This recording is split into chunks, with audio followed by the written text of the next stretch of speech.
yung katabi ang tignan mo, yung sarili mo. Baka mamaya, kung tumitingin ka sa kapitbahay mo, yung mayaman na yung kapitbahay mo, ikaw naghihirap pa kasi iba tinitignan mo. Yan po ha, dikit-dikit lang. Oh.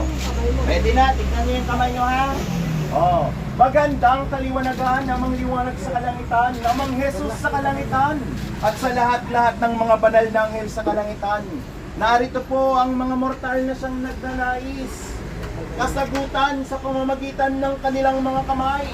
Malalaman ang katotohanan kung sino man ay ginagambala ng hindi nalalaman.